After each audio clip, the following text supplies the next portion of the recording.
किसान भाइयों, क्या आपका खेत भी अभी अभी खाली हुआ है या होने वाला है? और क्या आप भी इसी उलझन में हैं कि कौन सी सब्जियां लगाएं कौन सी नहीं लगाएं? तो रुकिए, क्योंकि ज़्यादातर किसान भाई क्या करते हैं, वही पुरानी और घिसी पिटी सब्जियां उगाते हैं और सिर्फ औसत कमाई ही कर पाते हैं। लेकिन आज मैं आपको 3 ऐसी सब्जी वर्गीय फसलों के बारे में जानकारी देने वाला हूं, जिनको अगर आप इस पूरे मार्च महीने में लगाते हैं या गर्मियों में लगाते हैं तो आने वाले सीजन में ये तीनों ही सब्जियां भयंकर मंडी भाव आपको आने वाले सीजन में देके जा सकती हैं। मंडियों में मतलब डिमांड इन तीनों ही सब्जियों की काफ़ी ज़्यादा रहेगी और आवक यानी कि सप्लाई बिल्कुल कम रहेगी। उत्पादन इन तीनों ही सब्जियों से काफ़ी ज़बरदस्त आपको मिल जाएगा। देखिए दोस्तों, खेती में सब्जियों से पैसे वही किसान भाई कमाते हैं जिनका टाइमिंग सही होता है। अगर सही समय पर सही सब्जी फसल का चुनाव हो जाता है तो वो सब्जी फसल आपको भयंकर बढ़िया नहीं, रिकॉर्ड तोड़ मंडी भाव देके जा सकती है और टाइमिंग की वजह से ही आपका उत्पादन जो है वो आपको बेहतर मिलता है। ज़्यादातर किसान भाई क्या करते हैं, या तो देखा देखी करके सब्जियां लगाते हैं, जो बाकी के किसान भाई लगाते हैं उन्हीं सब्जियों का चुनाव कर लेते हैं और उसके बाद में मंडियों में जब भीड़ होती है उस सब्जी फसल की तब एक एवरेज मंडी भाव ही उनको मिल पाते हैं। या फिर सब्जी फसल का चुनाव सही किया लेकिन टाइमिंग गलत होने की वजह से भी भाव आपको नहीं मिल पाते हैं। इसलिए सही समय पर सही फसल का चुनाव ही रिकॉर्ड तोड़ मुनाफे का पहला मूल मंत्र है। तो दोस्तों, आज इस वीडियो में हम जिन 3 सब्जियों के बारे में बात करने वाले हैं, इस सीजन की बहुत ही बढ़िया मंडी भाव देने वाली सब्जियां हैं, बहुत ही बढ़िया उत्पादन देने वाली सब्जियां हैं। काफ़ी आसान तरीके से आप अपने खाली पड़े इन खेतों में इन तीनों सब्जियों को लगाकर और काफ़ी कम समय में जोरदार कमाई आने वाले सीजन में कर पाएंगे। इन तीनों सब्जियों के बारे में पूरी जानकारियां आज इस वीडियो में आपको शेयर करने वाला हूं। कौन कौन सी सब्जियां हैं, कौन सी फसल की बुआई कब तक आपको करनी है, ज़्यादा से ज़्यादा उत्पादन लेने के तरीके भी, और साथ ही इन तीनों सब्जियों की टॉप हाइब्रिड वैरायटियों के बारे में भी बात करेंगे। इसलिए वीडियो पे लास्ट तक आपको बने रहना है और ये वीडियो अगर आपके लिए इंफॉर्मेटिव रहे तो इस वीडियो को लाइक और शेयर जरूर कर दीजिएगा।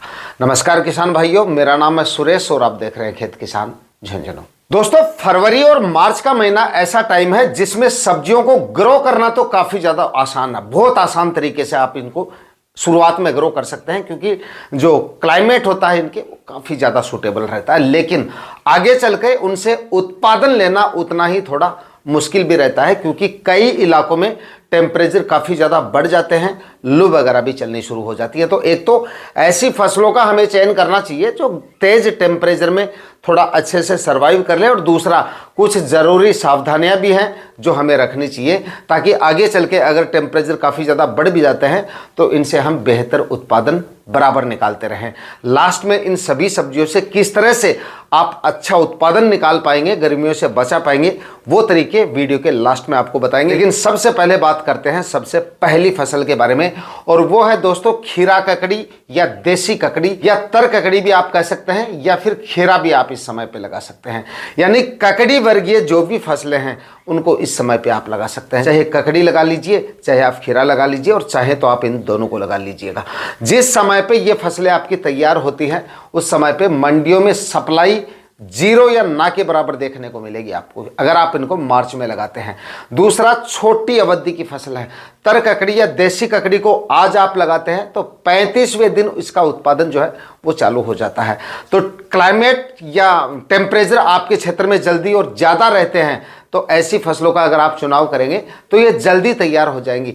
जब तक लू वगैरह, बहुत ज़्यादा लू वगैरह और तेज़ हवाएं वगैरह जो जिस समय पे चलती हैं उस समय तक आपको आधे से ज़्यादा ये उत्पादन दे देंगी।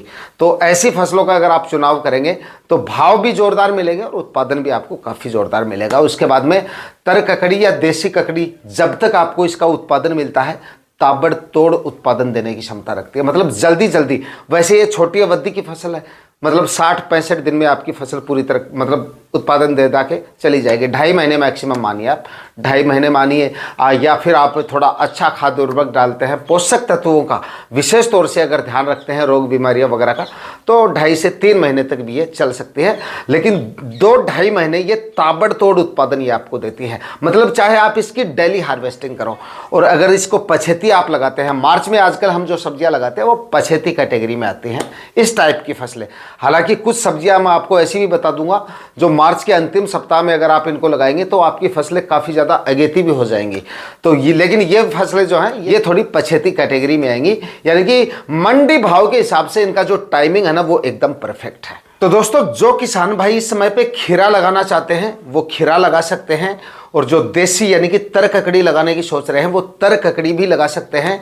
और जो किसान भाई काचरी, जो राजस्थान की प्रमुख फसल होती है, जो छोटा मेलन भी इंग्लिश में जिसको बोलते हैं, वो अगर आप लगाना चाहते हैं तो काचर भी आप इस समय पे लगा सकते हैं। ये तीनों ही एक ही कैटेगरी की फसलें हैं। वैसे टेम्परेचर के लिहाज से गर्मियों में आसानी से ये ग्रो हो जाती हैं और अच्छा उत्पादन आपको दे जाती हैं। बाकी खीरे के बारे में आपको अलग से बता दूं, जिस समय पे आपकी खीरे की फसल तैयार होती है मंडियों में इसकी आवक बहुत ही कम रहती है उस समय पे, और इस वजह से खीरे के भी उस समय पे आपको रिकॉर्ड तोड़ मंडी भाव जो है वो मिलने के आसार रहते हैं।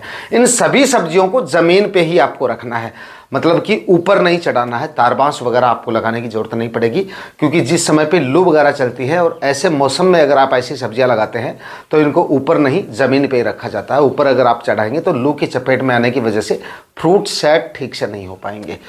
इसलिए जो भी सब्जियां आप लगाना चाहें इन तीनों में से वो लगा सकते हैं। उसके बाद में बात करते हैं अगली सब्जी फसल के बारे में, और वो है दोस्तों देसी टिंडा। इस समय पे किसान भाई देसी टिंडे की खेती भी कर सकते हैं। ये भी गर्मियों की एक प्रमुख फसल है और गर्मियों में आसानी से ये ग्रो हो जाती है।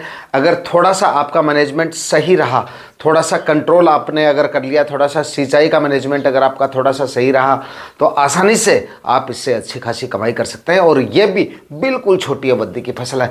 35 दिन में ये भी आपको उत्पादन देना शुरू कर देगी, यानी ये आज लगाओ 35 दिन बाद में कमाओ। तो थोड़ी छोटी अवधि वाली फसलें भी साथ में होनी चाहिए, ताकि ज़्यादा दिनों तक आपको इंतज़ार ना करना पड़े। मान लीजिए 15 मार्च तक भी अगर आप लगाते हैं तो अप्रैल के अंतिम सप्ताह तक आपकी फसलें तैयार हो जाती हैं। और सबसे ज़्यादा लू चलती है वो चलती है मई के महीने में। तो उससे पहले पहले आपकी फसलों का आधे से ज़्यादा, मतलब कि ये सारी फसलें इस कैटेगरी की हैं कि 70% से ज़्यादा उत्पादन आपको ये दे चुके होंगे उस समय तक। फिर भी इनको कंट्रोल करने के तरीके भी मैं आपको आगे बता दूंगा। तो ये सारी सब्जियां जो है इस समय पे आप लगा सकते हैं। देसी टिंडा भी अगर आप लगाना चाहते हैं तो 5-5 फीट की दूरी पे बेड बना लीजिएगा, ऊंचे बेड बनाइएगा, बेड की चौड़ाई अच्छी रखिएगा। प्लास्टिक मल्च का इस्तेमाल करना बिल्कुल ना भूलें। ऐसी फसलों को अगर आप इस समय पे लगाते हैं और प्लास्टिक मल्च लगाएंगे तो एक तो नमी बरकरार रहेगी, और दूसरा पानी की थोड़ी ज़रूरतें जो है वो थोड़ी कम हो जाती है। और नमी बराबर रहने की वजह से आपकी फसलें जल्दी स्ट्रेस में नहीं आती हैं, बार बार आपको सिंचाई जो है वो नहीं करनी पड़ेगी। इस वजह से प्लास्टिक मल्च का इस्तेमाल ज़रूर करें। बाकी आप देसी मल्च भी लगा सकते हैं, घास फूस वगैरह इस तरह की व्यवस्थाएँ अगर आपके पास हैं तो वो भी आप डाल सकते हैं, लेकिन थोड़ी छाया बेड पर होनी ज़रूरी है इस समय पे। और ये तीनों ही सब्जियां दोस्तों ऐसी कैटेगरी वाली हैं जिनमें ज़्यादा खाद और उर्वरकों की भी आपको आवश्यकता नहीं पड़ेगी। गोबर की खाद जितनी मात्रा में आपके पास है 2, 3, 4 ट्राली उतनी मात्रा में आप डाल सकते हैं। वैसे जो देसी खाद होती है, जो गोबर की अच्छी क्वालिटी की कंपोस्ट हुई खाद होती है, उसकी कोई निश्चित खुराक नहीं होती है। आप कितनी भी डाल सकते हैं, 5-6 ट्राली तक भी डाल सकते हैं डालने को। बाकी अगर 1-2 ट्राली अगर आप डालना चाहें तो उससे भी इन फसलों में काम जो है आपका वो चल जाता है। बाकी ज़्यादा डालते हैं तो आगे फसलों में आपके काम आ जाएगी। गोबर की खाद जितनी अच्छी मात्रा में आप डालते हैं उतना अच्छा। रासायनिक खाद उर्वरकों के बारे में आगे आपको बता दूंगा। बाकी वैरायटियों के बारे में बात करें तो देसी टिंडे की सबसे बेस्ट वैरायटी है ईस्ट वेस्ट की टिंडा वैरायटी आती है, उसका आप सिलेक्शन कर सकते हैं। माहिको की माही टिंडा एक वैरायटी आती है, उसका भी आप सिलेक्शन कर सकते हैं। बाकी आप अपने क्षेत्र में देख लीजिएगा किस टाइप की कौन सी वैरायटियाँ ज़्यादा चलती हैं देसी टिंडे की, वो भी आप ले सकते हैं। आप में से काफ़ी किसान भाई, ज़्यादातर भाई जो है वो वैरायटियों के लिए, बीज के लिए कॉल करते रहते हैं। तो देखिए हमारा बीज का कोई काम नहीं है, मतलब बहुत सारे किसान भाई की कमेंट करते हैं कि बीज भेज दीजिए, ये भेज। जब वैरायटियाँ बताते हैं तो किसान भाई मतलब इस तरह से समझते हैं शॉर्ट वीडियो में कि हमारा बीज का काम। देखिए हमारा कोई बीज का काम नहीं है, कोई भी हम प्रमोशन नहीं करते। जो अच्छी वैरायटियाँ हैं वो आपको फ्री में बताते हैं, और जो अच्छी वैरायटियाँ हैं वो आपको ऑनलाइन भी मिल जाती हैं, या अपने नज़दीकी बीज भंडार पर आप पता कर सकते हैं, वहाँ पर ये वैरायटियाँ आसानी से आपको मिल जाती हैं। दूसरा दोस्तों, इस समय पर आप जो भी सब्जियां लगाएं, खास तौर से देसी टिंडे में भी इस तरह की समस्याएं आपको देखने को मिलेंगी। गर्मियों में इन सब्जियों में रस चूसने वाले कीटों का प्रकोप आपको थोड़ा ज़्यादा देखने को मिलता है, क्योंकि प्लॉट जो है लगभग उस समय पे खाली हो जाते हैं, फसलें नहीं होती हैं। तो उस वजह से सब्जियों के कुछ गिने चुने प्लॉट होने की वजह से ज़्यादा कीटों का अटैक देखने को मिलता है, और इस वजह से आपको समय समय पे इंसेक्टिसाइड वगैरह का इस्तेमाल जो है वो करते रहना है। देसी टिंडे में शुरुआत में रस चूसने वाले कीटों का, माहू वगैरह का प्रकोप भी हल्का फुल्का आपको शुरुआत में देखने को मिल सकता है। उसके बाद में फ्रूट फ्लाई इसकी वजह से भी ये फसलें काफ़ी ज़्यादा डिस्टर्ब होती हैं। तो येलो और ब्लू स्टिकी ट्रैप जो है वो आपको अपने प्लॉट में ज़रूर लगा देनी है। साथ में फ्रूट फ्लाई ट्रैप, जब फ्लोरिंग स्टेज में आपकी फसलें आएँ तो फ्रूट फ्लाई ट्रैप भी आपको लगा देने हैं। और हर 10 दिन के अंतराल से एक फंगीसाइड और एक इंसेक्टिसाइड का जो स्प्रे है वो आपको निकालते रहना है, ताकि किसी भी प्रकार के रस चूसने वाले कीटों का प्रकोप आपकी फसल में देखने को ना मिले। और फ्रूट फ्लाई के लिए आप अलग से इस्तेमाल जो है या तो बायर कंपनी का सोलोमोन आता है, जिसके अंदर जो है बीटा सेफ्लोथ्रिन प्लस इमिडाक्लोप्रिड होता है, जो रस चूसने वाले कीटों के साथ साथ फ्रूट फ्लाई के लिए बहुत ही शानदार तरीके से काम करता है। खुराक इसकी 8 से 10 ml से ज़्यादा आपको नहीं रखनी है प्रति 15 लीटर स्प्रे टैंक के हिसाब से। ज़्यादातर दुकान वाले क्या करते हैं, इसकी खुराक ज़्यादा बताने की कोशिश करते हैं। कई अपने सालों के एक्सपीरियंस से आपको बता रहा हूँ, अगर आप ज़्यादा खुराक इसकी रखते हैं तो फसलें आपकी स्ट्रेस में भी जा सकती हैं। उस समय पे टेम्परेचर काफ़ी ज़्यादा रहते हैं।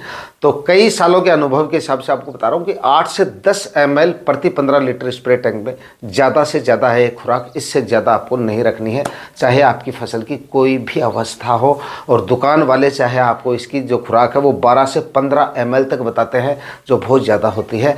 एक बार अगर आपने इसका स्प्रे कर दिया तो मतलब 2-3 दिन तक आपकी फ्रूटिंग जो है वो डिस्टर्ब हो जाती है अगर आप ज़्यादा खुराक रखेंगे। और ऐसे इंसेक्टिसाइड का इस्तेमाल आपको सुबह जल्दी मधुमक्खियों के आने से पहले करना है या फिर शाम को लेट मधुमक्खियों के लौटने के बाद करना है, क्योंकि इन इंसेक्टिसाइड से मधुमक्खियों को सीधा नुकसान होता है। तो आप ऐसे इंसेक्टिसाइड का पहले तो आपको पहली बात तो इस्तेमाल कम से कम करना है। फ्रूट फ्लाई ट्रैप लगा देंगे तो काफ़ी हद तक ऐसे कीटों का अटैक कम हो जाता है। और उसके बाद में ज़रूरत पड़ने पे ही आपको करना है और मधुमक्खियों को ज़्यादा से ज़्यादा बचाने की कोशिश करना है।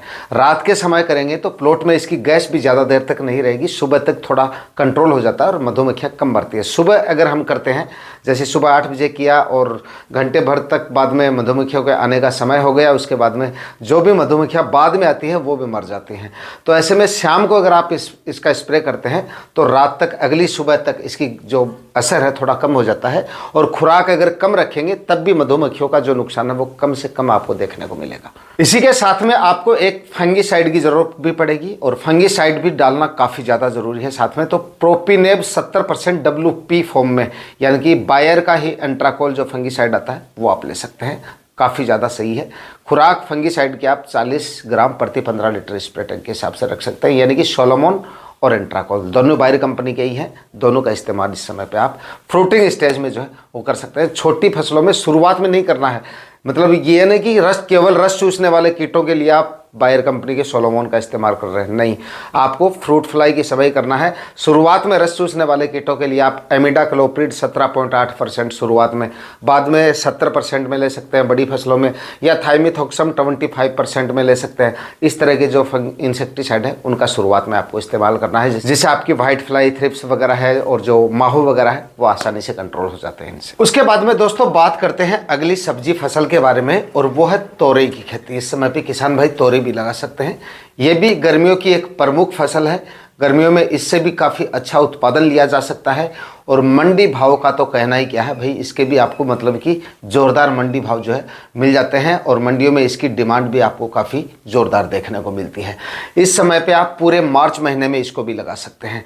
ये थोड़ी बाकी सब्जियों से ज़्यादा समय तक चलने वाली फसल है। गर्मियों से अच्छी आप लंबे थोड़े ज़्यादा समय तक जो है अच्छी खासी कमाई जो है वो कर सकते हैं, मतलब कि बारिश होने के बाद तक ये चल सकते हैं। बस इसके लिए भी आपको मचान नहीं बनाना है। अगर बरसात में लगाते हैं तो मचान पे ही होगी ये, यानी कि जून माह में अगर आप तोरई लगाते हैं, देसी तोरई हो या फिर जो एक दूसरी आती है गिलकी जिसको बोलते हैं, वैसे दोनों को गिलकी भी बोल सकते हैं आप।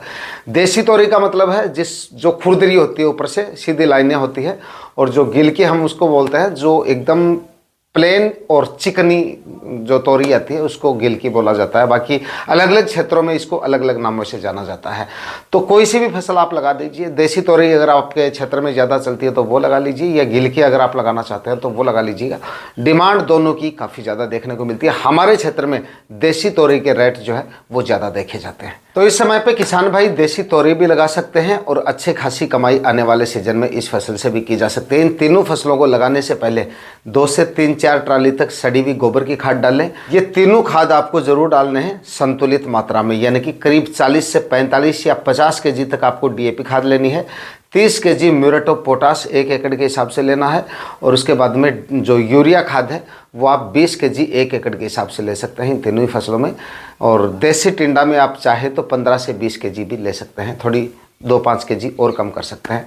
ये सारे खाद्य उर्वरक आखिरी कल्टीवेशन से पहले आपको डालने हैं। म्यूरेट ऑफ पोटाश को काफ़ी किसान भाई इग्नोर कर देते हैं, छोड़ देते हैं, जो कि एक सबसे ज़रूरी खाद है सब्जियों में। और ख़ास तौर से अगर आप इसको गर्मियों में नहीं डालते हैं तो इसका सीधा असर मतलब आपको उत्पादन में देखने को मिलेगा। तो म्यूरेट ऑफ पोटाश का इस्तेमाल आप हर फसल में आपको करना चाहिए। अगर DAP यूरिया वगैरह डाल रहे हैं तो आप म्यूरेट ऑफ पोटाश भी आप ज़रूर डालें। 30 kg 1 एकड़ के हिसाब से इसकी जो खुराक होती है वो काफ़ी है इन फसलों में। तो ये सारे खाद्य उर्वरक डाल के उसके बाद में सारी फसलों के लिए बेड बना के प्लास्टिक मल्च लगा के अगर आप बताए गए समय तक अगर आप इनको लगाते हैं तो काफ़ी ज़ोरदार कमाई इन सभी फसलों से की जा सकती है। बाकी देखिए, इन तीनों फसलों को लगाने को आप मार्च के अंतिम सप्ताह तक भी लगा सकते हैं, लेकिन जो देरी है वो आपको जानबूझ के नहीं करनी है। जैसे प्लॉट खाली होते हैं, जितना जल्दी लगाएंगे उतना ज़्यादा कमाएंगे। आज के वीडियो में इतना ही, मिलते हैं किसी और वीडियो में नए टॉपिक के साथ। तब तक के लिए जय जवान जय किसान।